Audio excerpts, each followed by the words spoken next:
জগদীশ ক্লান্ত হয়ে পড়ে। এই যে, একটু থামো। এখন আর এক পাও হাঁটতে পারছি না। পা যেন একেবারে শক্তি হারিয়ে ফেলেছে, আর গলাটা একদম শুকিয়ে গেছে। বলো তো, নীলগিরি আর কত দূরে? জগদীশজি, সাহস হারাবেন না। আমার একদম ভালো লাগছে না। মনে হচ্ছে এই বাতাসে যেন বিষ মিশে আছে। আমার অনুভূতি বলছে এখানে কোনো অশুভ শক্তি আছে যে চায় না আমরা সামনের দিকে এগোই। হঠাৎ এক বিকট হাসির শব্দ শোনা যায়। এক ভয়ঙ্করী নারী মূর্তি তাদের সামনে এসে দাঁড়ায়। আহা, আরে তুই তো আমার গন্ধ শনাক্ত করে ফেললি। যাই হোক, তোর নরম ও কোমল মাংস দেখে আমার জিভে জল এসে গেছে। আর এই বুড়ো মানুষ, এর হাড় চিবোতে দারুণ মজা পাবো। বাপরে, এ কোন বিপদে পড়লাম ভাই! দৌড়ো এখান থেকে, এ আমাদের কাঁচা খেয়ে ফেলবে। পালাও পালাও! পালাবি কোথায়? এই জঙ্গলের রানী ডায়ানার অনুমতি ছাড়া এখান থেকে কোনো পাখিও উঠতে পারে না। আর তুই যে কথা বলা ঘোড়া, তোকে আমি নিজের জাদুর রাজপ্রাসাদে নিয়ে গিয়ে রাখব। মহারানী ডায়ানা, আমরা এখানে আপনার সঙ্গে লড়তে আসিনি। আমরা একটি ভালো কাজের জন্য যাচ্ছি।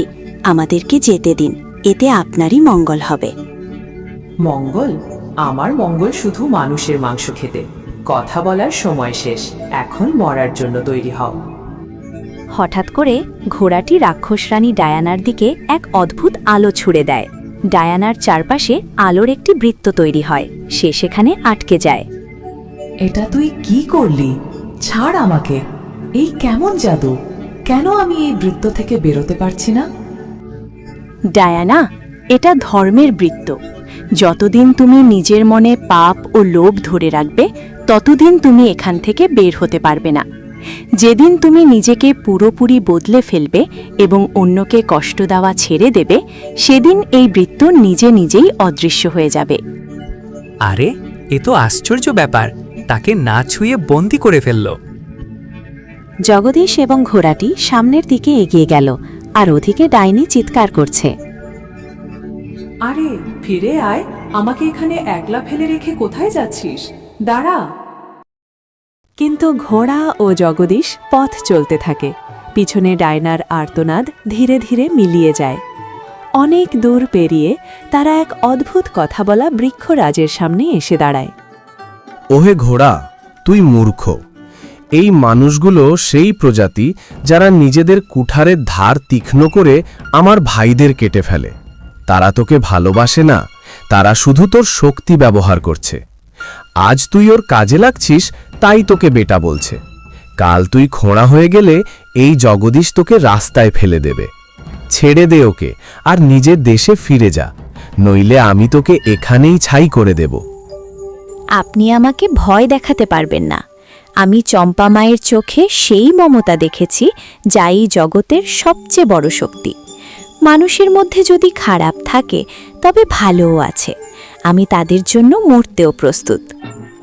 আর তুই, ওহে লোভী মানুষ, এখানে এসেছিস কি নিজের ছিলের প্রলোভনে, নাকি এই ঘোড়ার জাদু ক্ষমতা পাওয়ার জন্য?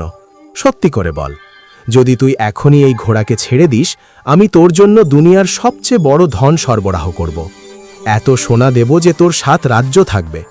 আর কেন তুই একটা ঘোড়া আর একটা মৃত ছেলের জন্য এত কষ্ট করছিস? বল, তুই কি চাস, সোনা নাকি ঘোড়া? বৃক্ষরাজ, আপনি আমাকে ফাঁদে ফেলার চেষ্টা করবেন না। আমার পরিবার যদি আমার সঙ্গে না থাকে, তাহলে এত সোনা আর ধন দিয়ে কি হবে? এই ঘোড়া আমার সঙ্গী, আমার প্রিয়। আর আমার ছেলে, সে আমার লোভের কারণে নয়, সে আমার প্রাণের অংশ। আমি আপনার ধন সম্পদ চাই না, আমি চাই শুধু আমার ছেলে আর এই ঘোড়ার সঙ্গে থাকতে। তোমরা দুজনেই পরীক্ষায় উত্তীর্ণ হয়েছ। তোমাদের মন ভালো, আর তোমাদের কাজে কোনো স্বার্থপরতা নেই। নাগেশ্বর নগরীর দরজা পার হতে হলে তোমাদেরকে আরেকটি বুদ্ধির পরীক্ষা দিতে হবে। তোমাদের দুজনকে আলাদাভাবে করে একটি করে প্রশ্ন জিজ্ঞেস করা হবে। ভুল উত্তর দিলে তোমরা তৎক্ষণাৎ পাথর হয়ে যাবে। প্রথম প্রশ্ন ঘোড়ার জন্য। আচ্ছা বলো তো, এমন কি জিনিস যা আলোতে তোর সঙ্গে থাকে, কিন্তু অন্ধকার হলে তোর সঙ্গ ছেড়ে দেয়? বৃক্ষরাজ, এর উত্তর হল ছায়া। সঠিক উত্তর। এখন দ্বিতীয় প্রশ্ন। এমন কোন জিনিস যা অসুস্থ হয় না, তবুও তাকে ওষুধের মতো করে ঢোকানো হয়। বৃক্ষরাজ। এর সঠিক উত্তর হল বন্দুক। অদ্ভুত তো, সাহস আর বুদ্ধির এমন সুন্দর মিল খুবই বিরল। তোমরা দুজনই প্রমাণ করেছ যে এই জাদুর দুনিয়ার রহস্য জানার যোগ্যতা তোমাদের আছে। যাও, সামনে যে সোনালী গুহাটা দেখতে পাচ্ছ সেটাই তোমাদের গন্তব্য।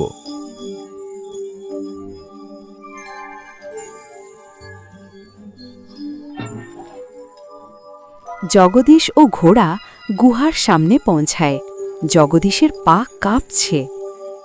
আমরা এখানে এসে পৌঁছেছি, কিন্তু ভেতরে ঢুকতে আমার ভয় লাগছে এবং পা কাঁপছে। সত্যি কি এই অন্ধকার গুহার ভেতরে আমি আমার সন্তানের হৃদস্পন্দন আবার ফিরে পাব? সাহস হারাবেন না জগদীশজি, এখন আর ভয় পাওয়ার সময় নয়। এটাই সেই জায়গা যেখানে প্রকৃতি আর পরলোকের সীমা এক হয়ে গেছে। এখানেই এমন এক রহস্য লুকিয়ে আছে যা শত শত বছর ধরে কেউ জানতে পারেনি। এই আলোতে এক অদ্ভুত গন্ধ আছে, ঠিক যেন আমার ছেলের কাপড় থেকে যে গন্ধটা আসতো সেই রকম। এখানকার বাতাস খুবই পবিত্র। এখানে পা রাখলেই আমাদের কাজের হিসাব শুরু হয়ে যাবে। তাই আর দ্বিধা করবেন না, আমাদের গন্তব্য এখন মাত্র কয়েক পা দূরে।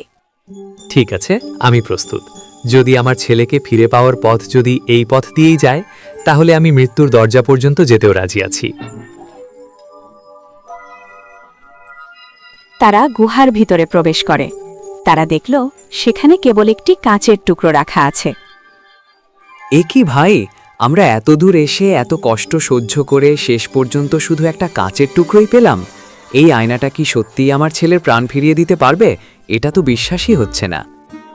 থামুন জগদীশজি, এভাবে তাড়াহুড়ো করবেন না। এটা কোনো সাধারণ কাজ নয়, এটা ত্রিকাল জাদুর আয়না। আমাদের সব প্রশ্নের উত্তর এর কাছেই আছে। তবে এখন এটা ঘুমন্ত অবস্থায় আছে। একে জাগাতে হবে, তবেই এটি আমাদের সঙ্গে কথা বলবে। ঘোড়া তার শক্তি ব্যবহার করে সেই ঘুমন্ত কাজকে জাগ্রত করে তোলে। কে আমাকে এত বছর পরে ডেকেছ? বলো, আগে নিজেদের পরিচয় দাও, তারপর আমি তোমাদের প্রশ্নের উত্তর দেব। আমি জগদীশ, একজন সাধারণ কৃষক। আমি এখানে এসেছি আমার মৃত ছেলেকে ফিরে পাওয়ার জন্য। বুঝলাম। আর তুই কে, ও হে দিব্যপ্রাণী? আমার নাম এখন মনে নেই, কিন্তু আমি জানি আমি একজন মায়ের সন্তান, বাবার সঙ্গী আর ভাইয়ের সাহস। অদ্ভুত, তুমি নিজের আত্মার পরিচয় তুলে ধরেছ। তোমাদের এই সত্য শুনে আমি খুব খুশি। এখন যা জানতে চাও জিজ্ঞাসা করো, আমি উত্তর দিব। শুধু একটা প্রশ্নের উত্তর দাও, আমার ছেলে কিভাবে ফিরে আসবে আর আমাকে কি করতে হবে? তাহলে মন দিয়ে শোনো। এখান থেকে অমরকুণ্ডের দিকে যাও। সেখানে গিয়ে তোমাকে জীবনের ভিক্ষা চাইতে হবে। যদি তোমার ডাক সত্যি হয়, কুণ্ড তোমার ছেলেকে ফিরিয়ে দেবে। আর আমার সম্পর্কে বলো আয়না, আমার আসল মালিক কোথায়? তারা কি কখনো আমাকে খুঁজে পাবে? তোমার মালিক পৃথিবীতে চলে এসেছেন। সে খুব চিন্তিত হয়ে তোমাকে সব জায়গায় খুঁজে বেড়াচ্ছে। এখন সে তোমাকে আবার নিজের দেশে নিয়ে যেতে আসছেন। এখন আর সময় নষ্ট করা যাবে না, আমাদের দ্রুত অমরকুণ্ডের দিকে ছুটে যেতে হবে। তারা অমরকুণ্ডের দিকে এগোচ্ছিল। ঠিক তখনই হঠাৎ এক ভয়ঙ্কর দানবের মতো একটি রূপ এসে তাদের পথ আটকে দাঁড়ায়। জগদীশ ভয়ে পিছিয়ে যায়। তুমি কে? আর আমাদের পথ কেন আটকাচ্ছে? আমাকে ভয় পেও না, আমি তোমাদের ক্ষতি করতে আসিনি। আমি জানি তোমরা অমরকুণ্ডের দিকে যাচ্ছ, কিন্তু সেখানে পৌঁছানোর আগে তোমাদের আমাকে পার হয়ে যেতে হবে। আসলে তুমি কে? এক ভয়ঙ্কর অভিশাপ আমাকে এই রূপ দিয়েছে। শত শত বছর ধরে আমি এখানে ঘুরে বেড়াচ্ছি। আমি আর বাঁচতে চাই না, মৃত্যুই চাই। কিন্তু আজ পর্যন্ত কেউ আমাকে মারতে পারেনি। যেই এখানে আসে সে নিজেকে বাঁচাতে চায়, আমি তাকে মেরে ফেলি। তুমি কি আমাকে মেরে মুক্তি দেবে? এই নরক যন্ত্রণা থেকে আমাকে কি মুক্ত করবে? এটা কেমন অদ্ভুত আর ভয়ম্বর অভিশাপ! কেউ কেন মরতে চাইবে? আমি এই অভিশাপটাকে চিনি। একে বলা হয় অমর অহংকারের অভিশাপ। এই অভিশাপ সেই মানুষদের হয় যারা নিজেদের শক্তি নিয়ে খুব অহংকার করে। প্রথমে এই অভিশাপ তাকে অজেয় শক্তি দেয়, কিন্তু পরে সেই শক্তিই তাকে মরতে দেয় না। তার শরীর ধীরে ধীরে পচে যায়, কিন্তু আত্মা বন্দী হয়ে থাকে। হ্যাঁ ঘোড়া, তুমি ঠিকই চিনেছ। এখন আমি আর এই কষ্ট সহ্য করতে পারছি না। দয়া করে আমাকে মেরে ফেলো। আমাদের পথ থেকে সরে দাঁড়াও। আমি এখানে জীবনের ভিক্ষা চাইতে এসেছি। আমি চাই না আমার হাতে কারুর প্রাণ যাক। আমি হত্যাকারী হতে চাই না। এখন আমাকে মুক্তি দাও, না হলে লড়াইয়ের জন্য প্রস্তুত হও। আমাকে মেরো বা মরো। যদি আমাকে না মেরো, আমি তোমাদের সামনে এগোতে দেব না। ঠিক আছে, যদি তোমার মুক্তির এটাই একমাত্র পথ হয়, তাহলে আমি তোমাকে এই কষ্ট থেকে মুক্ত করছি। ঘোড়া তার শক্তি ব্যবহার করে সেই দানবকে মেরে ফেলে। অবশেষে সেই অভিশাপ থেকে মুক্তি পায়। আরে তুমি তাকে মেরে ফেললে?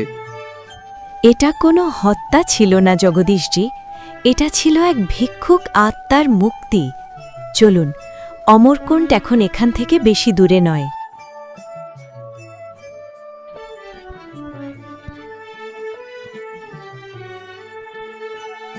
আমার আর শক্তি নেই, পা পাথরে কেটে যাচ্ছে। আমার পিঠে চড়ে বসুন। তুমি নিজে তো অসুস্থ, তোমার শরীর এখনো ভালো হয়নি। আর একটু এগিয়ে গেলে অমরকুণ্ড। চলো। শেষমেশ তারা অমরকুণ্ডের সীমার কাছে পৌঁছায়। সেখানে একটা বিশাল জলাশয় আছে, কিন্তু পানি ঘোলা এবং ভয়ঙ্কর। হে অমরকুণ্ডের রক্ষক, বাইরে এসো। আমরা এখানে জীবনের ভিক্ষা চাইতে এসেছি। আমাদের দেখাও যে তুমি এখানে আছো। ভাই, এই পুকুর তো খুবই ভয়ানক লাগছে। জগদীশজি, ভয় পাবেন না। যখন রক্ষক প্রকাশ পাবে, তুমি মুখোমুখি হলে সাহস হারাবেন না। আপনার ছেলের জন্য নিজের দাবি জানাবেন, কিন্তু মনে রাখবেন সে আপনাকে দুইটি খুব কঠিন ও অদ্ভুত প্রশ্ন করবে। আপনার সত্যি আপনার ছেলেকে ফিরিয়ে আনবে।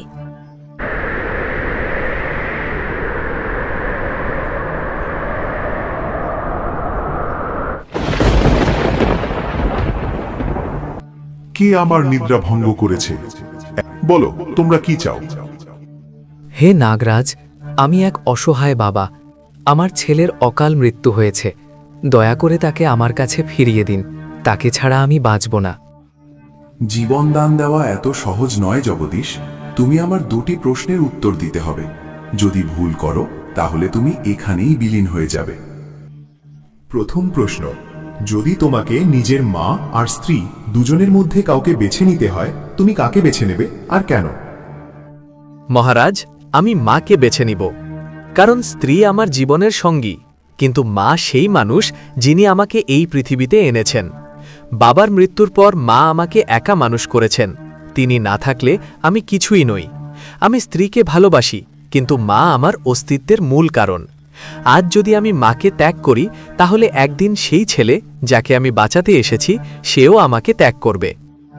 দ্বিতীয় প্রশ্ন, যদি তোমার ছেলেকে বাঁচাতে এই ঘোড়াটির গলা কাটতে হয়, তুমি কি রাজি হবে আর কেন? না মহারাজ, আমি কখনো রাজি হব না। আমার ছেলে আমার কলিজা, কিন্তু এই ঘোড়া আমার ধর্ম ও বিশ্বাস।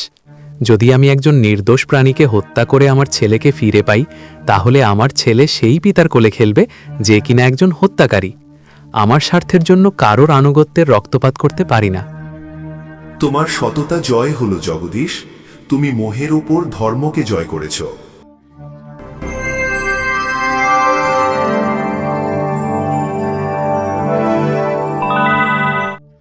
এই নাও তোমার সন্তান। তোমার সত্যই তাকে ফিরিয়ে দিয়েছে। এক মুহূর্ত এখানে থেকো না।